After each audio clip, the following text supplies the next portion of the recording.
ರಾಮಚಂದ್ರನ ಲೀಲೆಗಳು. ಈ 10ನೆಯ ಅಧ್ಯಾಯವು ಖಟ್ವಾಂಗ ಮಹಾರಾಜನ ವಂಶದಲ್ಲಿ ಭಗವಾನ್ ರಾಮಚಂದ್ರನು ಹೇಗೆ ಅವತರಿಸಿ ಬಂದನೆಂಬುದನ್ನು ವರ್ಣಿಸುತ್ತದೆ. ಅವನು ಹೇಗೆ ರಾವಣನನ್ನು ವಧಿಸಿ ತನ್ನ ರಾಜಧಾನಿಯಾದ ಅಯೋಧ್ಯೆಗೆ ಹಿಂದಿರುಗಿದನು ಎಂಬುದನ್ನು ತಿಳಿಸುತ್ತಾ ಭಗವಂತನ ಕಾರ್ಯಗಳನ್ನು ಕೂಡ ಇದು ವರ್ಣಿಸುತ್ತದೆ. ಖಟ್ವಾಂಗ ಮಹಾರಾಜನಿಗೆ ದೀರ್ಘಬಾಹು ಎಂಬುವನು ಮಗನಾಗಿದ್ದನು. ಅವನ ಮಗನೇ ರಘು. ರಘುವಿನ ಮಗ ಅಜ. ಅಜನ ಮಗ ದಶರಥ. ದಶರಥನಿಗೆ ದೇವೋತ್ತಮ ಪರಮ ಪುರುಷನಾದ ಭಗವಾನ್ ರಾಮಚಂದ್ರನು ಮಗನಾದನು. ಭಗವಂತನು ಈ ಜಗತ್ತಿನಲ್ಲಿ ತನ್ನ ಪೂರ್ಣ ಚತುರ್ಭಾಗ ವಿಸ್ತರಣವಾಗಿ ಭಗವಾನ್ ಶ್ರೀರಾಮಚಂದ್ರ, ಲಕ್ಷ್ಮಣ, ಭರತ ಮತ್ತು ಶತ್ರುಘ್ನರಾಗಿ ಅವತರಿಸಿದಾಗ ವಾಸ್ತವಿಕವಾಗಿಯೂ ಪರಮ ಸತ್ಯವನ್ನು ತಿಳಿದಿದ್ದ ವಾಲ್ಮೀಕಿಯಂತಹ ಮಹರ್ಷಿಗಳು ಅವನ ದಿವ್ಯ ಲೀಲೆಗಳನ್ನು ವರ್ಣಿಸಿರುತ್ತಾರೆ. ಶುಕಮುನಿಗಳು ಈ ಲೀಲೆಗಳನ್ನು ಸಂಕ್ಷೇಪವಾಗಿ ವರ್ಣಿಸಿರುತ್ತಾರೆ. ಭಗವಾನ್ ರಾಮಚಂದ್ರನು ವಿಶ್ವಾಮಿತ್ರನ ಜೊತೆಯಲ್ಲಿ ಹೋದನು ಮತ್ತು ಮಾರೀಚನಂತಹ ರಾಕ್ಷಸನನ್ನು ವಧೆ ಮಾಡಿದನು. ಹರಧನಸ್ಸೆಂದು ಪ್ರಖ್ಯಾತವಾದ ದಪ್ಪವಾದ ಮತ್ತು ಬಲವಾದ ಬಿಲ್ಲನ್ನು ಮುರಿದು ಭಗವಂತನು ಸೀತಾಮಾತೆಯನ್ನು ವರಿಸಿದನು ಮತ್ತು ಪರಶುರಾಮ ಗರ್ವಭಂಗವನ್ನು ಮಾಡಿದನು. ಅವನು ಪಿತೃವಾಕ್ಯ ಪರಿಪಾಲನೆಗಾಗಿ ಲಕ್ಷ್ಮಣ ಮತ್ತು ಸೀತೆಯನ್ನು ಕೂಡಿಕೊಂಡು ವನಪ್ರವೇಶ ಮಾಡಿದನು. ಅಲ್ಲಿ ಅವನು ಶೂರ್ಪಣಖಿಯ ಮೂಗನ್ನು ಕೊಯ್ದದ್ದಲ್ಲದೆ ಖರ ದೂಷಣರು ಮುಖ್ಯರಾದ ರಾವಣನ ಅನುಯಾಯಿಗಳನ್ನು ಸಂಹರಿಸಿದನು. ರಾವಣನು ಸೀತಾಪಹರಣವನ್ನು ಮಾಡಿದುದು ಅವನ ದೌರ್ಭಾಗ್ಯಕ್ಕೆ ನಾಂದಿಯಾಯಿತು. ಮಾರೀಚನು ಹೊಮ್ಮಿಗದ ರೂಪವನ್ನು ತಾಳಿದಾಗ ಪ್ರಭು ರಾಮಚಂದ್ರನು ಸೀತಾದೇವಿಯನ್ನು ತೃಪ್ತಿಪಡಿಸುವುದಕ್ಕಾಗಿ ಆ ಜಿಂಕೆಯನ್ನು ತರಲು ಹೋದನು. ಆದರೆ ಈ ನಡುವೆ ರಾವಣನು ಆಕೆಯನ್ನು ಅಪಹರಿಸಲು ಶ್ರೀರಾಮನ ಅನುಪಸ್ಥಿತಿಯ ಲಾಭವನ್ನು ಪಡೆದುಕೊಂಡನು. ಸೀತಾಪಹರಣವಾದಾಗ ಪ್ರಭು ರಾಮಚಂದ್ರನು ಲಕ್ಷ್ಮಣನನ್ನು ಕೂಡಿಕೊಂಡು ಅವಳಿಗಾಗಿ ಕಾಡನ್ನೆಲ್ಲ ಹುಡುಕಿದನು. ಈ ಹುಡುಕಾಟದ ವೇಳೆಯಲ್ಲಿ ಅವರು ಜಟಾಯುವನ್ನು ಭೇಟಿಯಾದರು. ಆಮೇಲೆ ಶ್ರೀರಾಮನು ಕಬಂಧನೆಂಬ ರಾಕ್ಷಸನನ್ನು ಕೊಂದನು. ಸೇನಾಪತಿಯಾದ ವಾಲಿಯನ್ನು ವಧಿಸಿ ಸುಗ್ರೀವ ಸಖ್ಯವನ್ನು ಸ್ಥಾಪಿಸಿದನು. ವಾನರರ ಸೇನಾಬಲವನ್ನು ಸಂಘಟಿಸಿದ ಅನಂತರ ಅವರೊಂದಿಗೆ ಕಡಲ ತೀರಕ್ಕೆ ಹೋಗಿ ಭಗವಂತನು ಸಾಗರವೇ ಮೂರ್ತಿವೆತ್ತ ಸಮುದ್ರನ ಬರವಿಗಾಗಿ ಕಾದನು. ಆದರೆ ಸಮುದ್ರನು ಬಾರದಿದ್ದಾಗ ಸಮುದ್ರನಿಗೆ ಒಡೆಯನಾದ ಭಗವಂತನು ಕೋಪ ತಾಳಿದನು. ಆಗ ಸಮುದ್ರನು ಬಹಳ ತ್ವರೆಯಾಗಿ ಬಂದು ಶರಣಾಗತನಾದನು.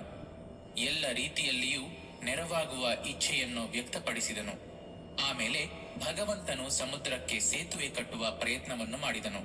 ವಿಭೀಷಣನ ಸಲಹೆಯ ಸಹಾಯದಿಂದ ಅವನು ರಾವಣನ ರಾಜಧಾನಿಯಾದ ಲಂಕೆಗೆ ದಾಳಿಯಿಟ್ಟನು. ಇದಕ್ಕೆ ಮೊದಲೇ ಭಗವಂತನ ಶಾಶ್ವತ ಸೇವಕನಾದ ಹನುಮಂತನು ಲಂಕೆಯನ್ನು ಸುಟ್ಟಿದ್ದನು.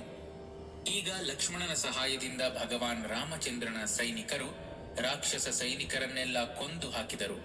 ಆಮೇಲೆ ಭಗವಾನ್ ರಾಮಚಂದ್ರನು ತಾನೇ ರಾವಣನನ್ನು ವಧಿಸಿದನು. ಮಂಡೋದರಿ ಮತ್ತು ಇತರ ಪತ್ನಿಯರು ರಾವಣನಿಗಾಗಿ ವ್ಯಥೆಪಟ್ಟರು.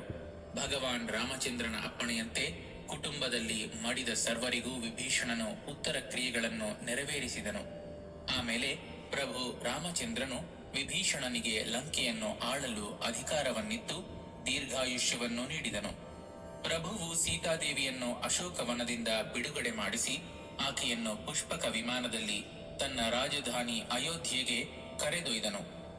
ಅಲ್ಲಿ ತನ್ನ ತಮ್ಮನಾದ ಭರತನಿಂದ ಸ್ವಾಗತಗೊಂಡನು. ಭಗವಾನ್ ರಾಮಚಂದ್ರನು ಅಯೋಧ್ಯೆಯನ್ನು ಪ್ರವೇಶಿಸಿದಾಗ ಭರತನು ಅವನ ಪಾದುಕೆಗಳನ್ನು ತಂದನು. ವಿಭೀಷಣನು ಮತ್ತು ಸುಗ್ರೀವನು ಚಾಮರವನ್ನು ಮತ್ತು ಬೀಸಣಿಗೆಯನ್ನು ಬೀಸಿದರು. ಹನುಮಂತನು ಒಂದು ಕೊಡೆಯನ್ನು ಹಿಡಿದಿದ್ದನು. ಶತ್ರುಘ್ನನು ಭಗವಂತನ ಧನುಸ್ಸನ್ನು ಮತ್ತು 2 ಬತ್ತಳಿಕೆಗಳನ್ನು ಹಿಡಿದುಕೊಂಡನು. ಸೀತಾದೇವಿಯು ಪವಿತ್ರ ಸ್ಥಾನಗಳ ಪುಣ್ಯ ಜಲದಿಂದ ತುಂಬಿದ ಕಲಶವನ್ನು ಹಿಡಿದಿದ್ದಳು. ಅಂಗದನು ಒಂದು ಖಡ್ಗವನ್ನು ಹಿಡಿದಿದ್ದನು ಮತ್ತು ವೃಕ್ಷ ರಾಜನಾದ ಜಾಂಬವನು ಗುರಾಣಿಯನ್ನು ಹಿಡಿದಿದ್ದನು. ಪ್ರಭು ರಾಮಚಂದ್ರನು ಲಕ್ಷ್ಮಣ ಮತ್ತು ಸೀತಾಮಾತೆಯನ್ನು ಕೂಡಿಕೊಂಡು ತನ್ನ ಸಂಬಂಧಿಕರನ್ನು ಎದುರುಗೊಂಡ ಅನಂತರ ವಸಿಷ್ಠ ಮಹರ್ಷಿಯು ಅವನನ್ನು ರಾಜನನ್ನಾಗಿ ಸಿಂಹಾಸನವನ್ನೇರಿಸಿದನು. ಈ ಅಧ್ಯಾಯವು ಅಯೋಧ್ಯೆಯಲ್ಲಿ ಶ್ರೀರಾಮಚಂದ್ರನ ರಾಜ್ಯಭಾರದ ಒಂದು ಸಂಕ್ಷೇಪವಾದ ವರ್ಣನೆಯೊಂದಿಗೆ ಕೊನೆಗೊಳ್ಳುವುದು. ಅಧ್ಯಾಯ 11. ಶ್ರೀರಾಮಚಂದ್ರನ ವಿಶ್ವಾಡಳಿತ.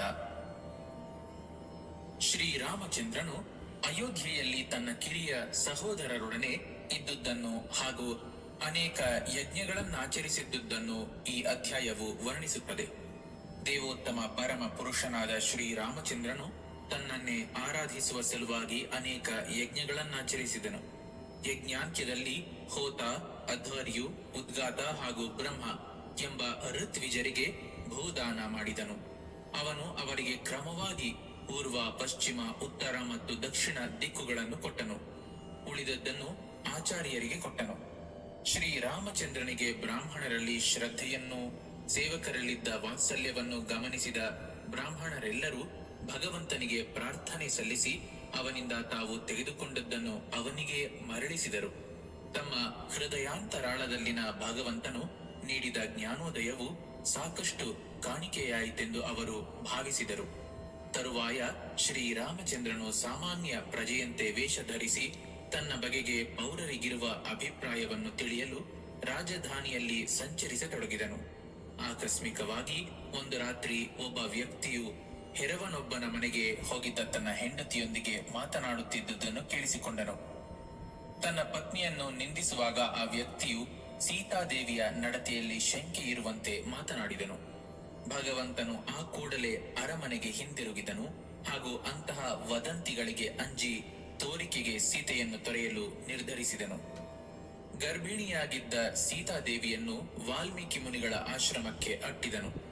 ಆಶ್ರಮದಲ್ಲಿ ಸೀತಾದೇವಿಯು ಲವ ಮತ್ತು ಕುಶರೆಂಬ ಅವಳಿ ಪುತ್ರರಿಗೆ ಜನ್ಮವಿತ್ತಳು. ಅಯೋಧ್ಯೆಯಲ್ಲಿ ಲಕ್ಷ್ಮಣನಿಗೆ ಅಂಗದ ಮತ್ತು ಚಿತ್ರಕೇತು ಎಂಬ ಪುತ್ರರು ಜನಿಸಿದರು. ಭರತನು ತಕ್ಷ ಮತ್ತು ಪುಷ್ಕಲ ಎಂಬ ಇಬ್ಬರು ಪುತ್ರರನ್ನು ಪಡೆದನು. ಸುಬಾಹು ಮತ್ತು ಶ್ರುತಸೇನ ಎಂಬ ಇಬ್ಬರು ಪುತ್ರರನ್ನು ಶತ್ರುಘ್ನನು ಪಡೆದನು. ಚಕ್ರವರ್ತಿಯಾದ ಶ್ರೀರಾಮಚಂದ್ರನ ಪರವಾಗಿ ಭರತನು ಭೂಪ್ರದೇಶಗಳನ್ನು ಜಯಿಸಲು ಯುದ್ಧಕ್ಕೆ ಹೊರಟು ಲಕ್ಷೋಪಲಕ್ಷ ಗಂಧರ್ವರೊಡನೆ ಯುದ್ಧ ಮಾಡಿ ಅವರನ್ನು ಕೊಂದು ಅಪಾರ ಸಂಪತ್ತನ್ನು ಅರ್ಜಿಸಿ ಆ ಸಂಪತ್ತನ್ನು ಅರಮನೆಗೆ ತಂದನು. ಶತ್ರುಘ್ನನು ಮಧುವನದಲ್ಲಿ ಲವಣನೆಂಬ ರಾಕ್ಷಸನನ್ನು ಕೊಂದು ಮಥುರಾ ನಗರವನ್ನು ರಾಜಧಾನಿಯಾಗಿ ಸ್ಥಾಪಿಸಿದನು. ಈ ಮಧ್ಯೆ ಸೀತಾದೇವಿಯು ತನ್ನ ಇಬ್ಬರು ಮಕ್ಕಳನ್ನು ವಾಲ್ಮೀಕಿ ಮುನಿಗಳ ಆಶ್ರಯದಲ್ಲಿರಿಸಿ ತಾನು ಭೂಮಿ ಪ್ರವೇಶ ಮಾಡಿದಳು. ಇದನ್ನು ಕೇಳಿದ ಶ್ರೀರಾಮಚಂದ್ರನು ಅತ್ಯಂತ ದುಃಖಾಕುಲನಾಗಿ 13 ಸಹಸ್ರ ವರ್ಷಗಳ ಕಾಲ ಯಜ್ಞಗಳನ್ನಾಚರಿಸಿದನು.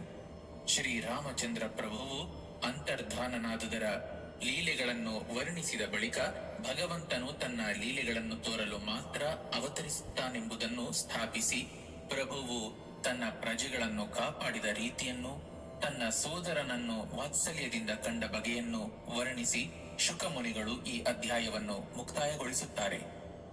ಅಧ್ಯಾಯ 12. ಶ್ರೀರಾಮಚಂದ್ರನ ಪುತ್ರ ಕುಶನ ರಾಜವಂಶ. ಈ ಅಧ್ಯಾಯವು ಶ್ರೀರಾಮಚಂದ್ರನ ಪುತ್ರ ಕುಶನ ರಾಜವಂಶವನ್ನು ನಿರೂಪಿಸುತ್ತದೆ. ಈ ವಂಶದವರು ಇಕ್ಷ್ವಾಕು ಮಹಾರಾಜನ ಪುತ್ರ ಶಶಾದನ ಸಂತಾನ. ಶ್ರೀರಾಮಚಂದ್ರನ ವಂಶಾವಳಿಯ ಪ್ರಕಾರ ಕುಶನ ಅನಂತರ ಅತಿಥಿ, ನಿಷಾದ, ನಭ, ಪುಂಡರೀಕ, ಕ್ಷೇಮಧನ್ವ, ದೇವಾನೀಕ, ಅನೀಹ, ಪಾರಿಯಾತ್ರ, ಬಲಸ್ಥಳ, ವಜ್ರನಾಭ, ಸಗಣ ಮತ್ತು ವಿಧೃತಿ ಇವರು ಜನಿಸಿದರು. ಇವರು ವಿಶ್ವವನ್ನಾಡಿದರು. ವಿಧೃತಿಗೆ ಹಿರಣ್ಯನಾಭನು ಜನಿಸಿದನು. ಅನಂತರ ಹಿರಣ್ಯನಾಭನು ಜೈಮಿನಿ ಮುನಿಗಳ ಶಿಷ್ಯನಾಗಿ ಹಠಯೋಗ ಪದ್ಧತಿಯನ್ನು ಮಂಡಿಸಿದನು. ಯಜ್ಞವಲ್ಕ್ಯನು ಈ ಹಠಯೋಗದಲ್ಲಿ ದೀಕ್ಷೆ ಪಡೆದನು. ಪುಷ್ಪ, ಧ್ರುವಸಂಧಿ, ಸುದರ್ಶನ, ಅಗ್ನಿವರ್ಣ, ಶೀಘ್ರ ಮತ್ತು ಮರು ಈ ವಂಶದ ಇತರರು. ಮರು ಯೋಗ ಪದ್ಧತಿಯಲ್ಲಿ ಪೂರ್ಣ ಸಿದ್ಧಿಯನ್ನು ಪಡೆದನು. ಅವನು ಈಗಲೂ ಕಲಾಪ ಎಂಬ ಹಳ್ಳಿಯಲ್ಲಿ ಜೀವಿಸುತ್ತಿದ್ದಾನೆ. ಈ ಕಲಿಯುಗದ ಅಂತ್ಯದಲ್ಲಿ ಅವನು ಸೂರ್ಯವಂಶವನ್ನು ಪುನರುಜ್ಜೀವನಗೊಳಿಸುತ್ತಾನೆ. ಪ್ರಸುಶ್ರುತ, ಸಂಧಿ, ಅಮರ್ಷಣ, ಮಹಸ್ವಾನ್, ವಿಶ್ವಬಾಹು, ಪ್ರಸೇನಜಿತ್, ತಕ್ಷಕ ಮತ್ತು ಬೃಹದ್ಬಲ ಈ ವಂಶದಲ್ಲಿ ಮುಂದೆ ಜನಿಸಿದವರು. ಇವರೆಲ್ಲ ಅಭಿಮನ್ಯುವಿನಿಂದ ಹತರಾದರು. ಇವರೆಲ್ಲ ಗತಿಸಿದ ಮಹಾರಾಜರೆಂದು ಶುಕಮುನಿಗಳು ತಿಳಿಸಿದರು. ಬೃಹದ್ರಣ, ಪೂರುಕ್ರಿಯ, ವತ್ಸವೃದ್ಧ, ಪ್ರತಿವ್ಯೋಮ, ಭಾನು, ದಿವಾಕ, ಸಹದೇವ, ಬೃಹದಶ್ವ, ಭಾನುಮಾನ್, ಪ್ರತೀಕಾಶ್ವ, ಅಂತರಿಕ್ಷ, ಸುತಪ, ಅಮಿತ್ರಜಿತ್, ಬೃಹದ್ರಾಜ, ಬರ್ಹಿ, ಕೃತಂಜಯ, ರಣಂಜಯ, ಸುಪ್ರತೀಕ, ಮರುದೇವ, ಸುನಕ್ಷತ್ರ, ಪುಷ್ಕರ, ಸಂಜಯ, ಶಾಕ್ಯ, ಶುದ್ಧೋದ, ಲಾಂಗಲ, ಪ್ರಸೇನಜಿತ್, ಕ್ಷುದ್ರಕ, ರಣಕ, ಸುರಥ ಮತ್ತು ಸುಮಿತ್ರ ಮುಂದೆ ಹುಟ್ಟಲಿರುವ ಬೃಹದ್ಬಲನ ವಂಶಜರು. ಇವರೆಲ್ಲರೂ ಒಬ್ಬರಾದ ಅನಂತರ ಒಬ್ಬರು ಮಹಾರಾಜರಾಗುವರು. ಈ ಕಲಿಯುಗದಲ್ಲಿ ಜನಿಸುವ ಸುಮಿತ್ರನು ಇಕ್ಷ್ವಾಕು ವಂಶದ ಕೊನೆಯ ದೊರೆ. ಅವನ ಅನಂತರ ಈ ವಂಶವು ನಶಿಸಿ ಹೋಗುವುದು.